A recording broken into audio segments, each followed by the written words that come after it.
All right, story time. It's been officially 4 weeks since Sia came into our lives. It still all feels surreal, and I want to talk about my birth story.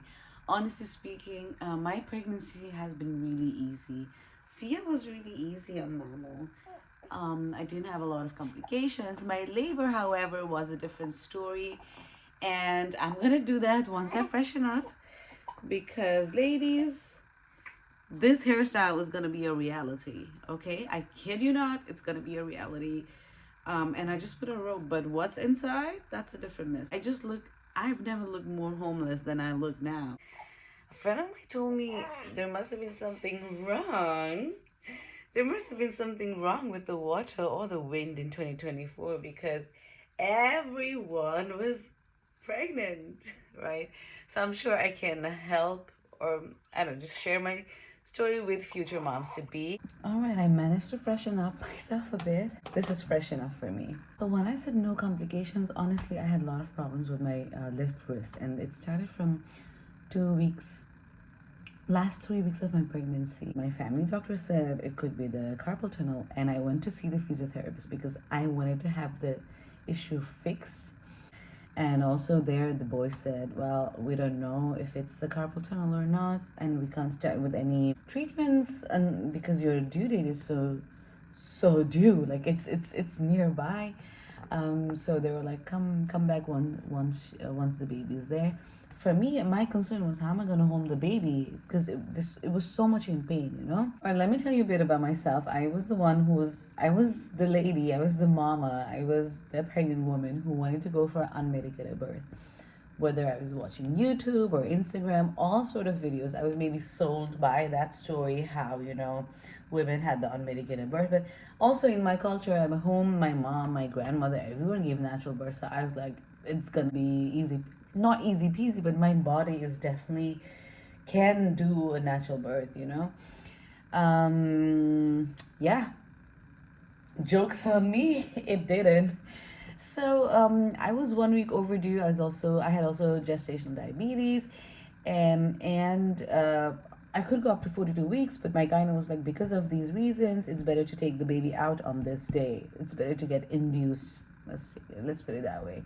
Yeah. So I went around 5 p.m. to the hospital, and around 7, I was admitted, and they gave me this, I don't know, catheter or this, yeah, the balloon. They insert the balloon thingy, and the inserting was not painful, honestly, because the midwives can go inside with all three four fingers. So it was just a small tube, so that was the least painful part of it. But the whole night having to sit knowing there's the balloon inside, it's just not comfortable. I mean, I guess I couldn't go to the toilet well. I was constipated, I was hungry. It was just very uncomfortable. And my husband was in the same room snoring, and I was like, oh my gosh, I can't wait till it's over because honestly, I went to sleep as well.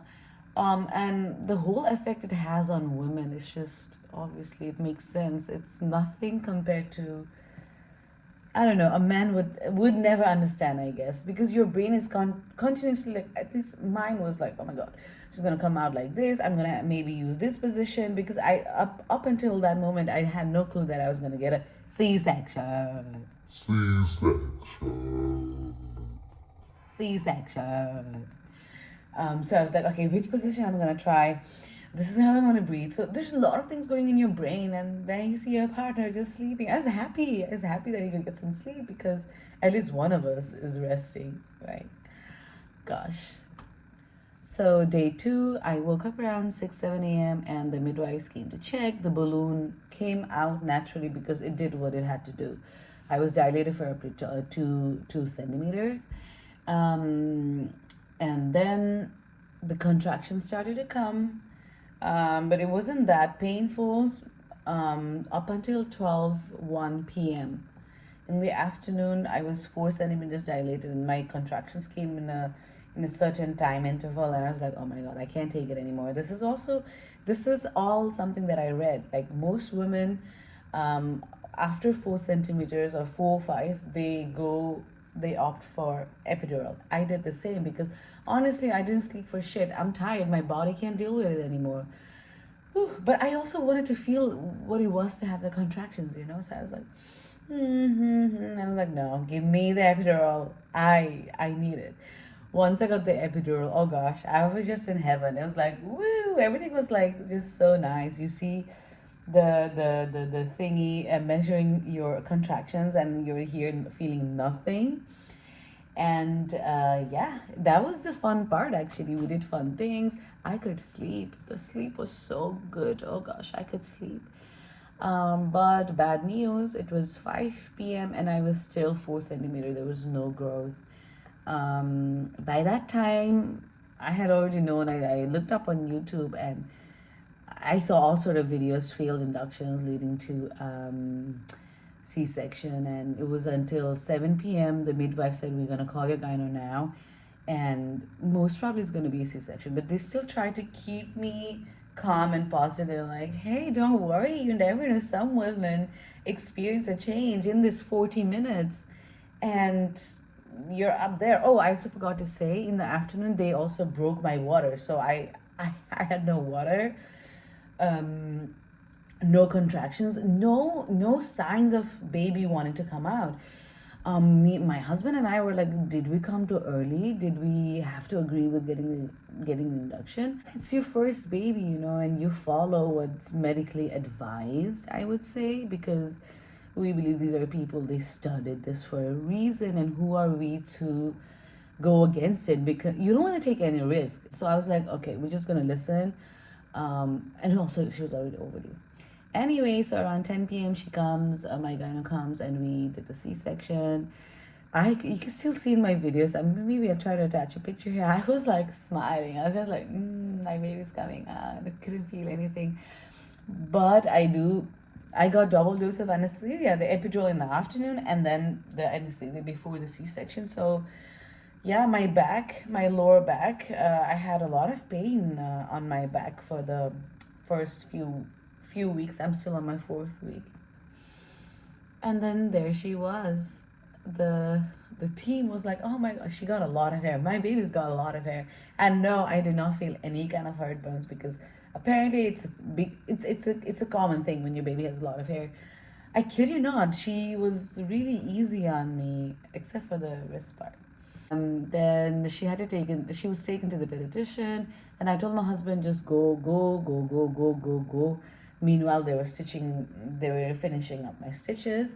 Then the team had noticed that her oxygen had dropped, so she spent few hours in the neo department. And once I was done with my C-section, they took me, my whole bed. I mean, come on, it's the experience, right? Next to her, so I could stay with her. And then I did not like that. You know, she had injection here, and then this nose thingy, obviously giving the oxygen. It was not comfortable. But she's so pretty, God, I kid you not. I was just waiting for her to open her eyes and just bond with her, you know? Sleeps well, she eats well, everything is good so far, touch wood. And it's just been amazing being at home with my mom, with my family. Everyone's helpful, my husband especially. Yeah, I'm glad that we can do this together. And now the weather is clearing up. Spring's around the corner. I can't wait to go out with her, take walks in the park, enjoy some fresh air.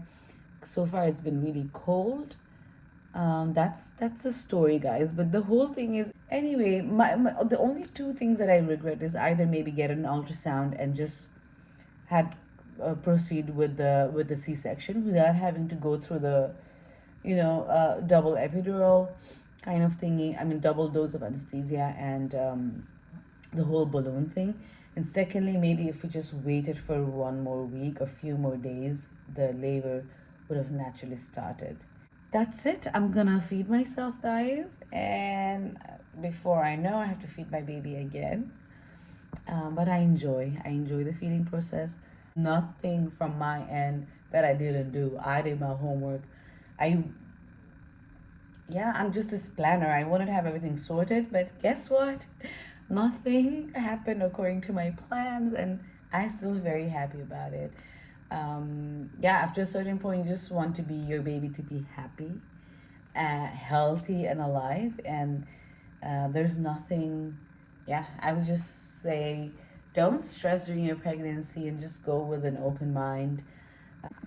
I did not make this video to scare anyone, but this is what happened to me, and I just wanted to share it. And for someone who wanted to have an unmitigated birth, and after a certain point, like having all sorts of interventions and failed interventions to go with the C-section. Okay, I wasn't mentally prepared for that, but in my mind, I had kept 10%.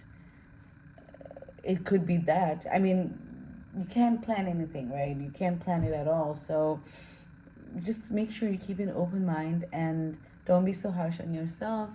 It doesn't matter how the baby gets out, just the baby has to come out healthy and happy, and that's all that matters.